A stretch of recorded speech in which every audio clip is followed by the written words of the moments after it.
My primary goal is to get through the training because Viking is a very interesting company. The whole approach that they have towards clients and everything else is top par. I've learned various cutting techniques, julienne, brunoise, etc.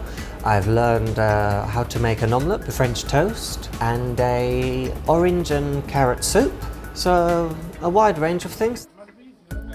Everything has been really spectacular, to be honest.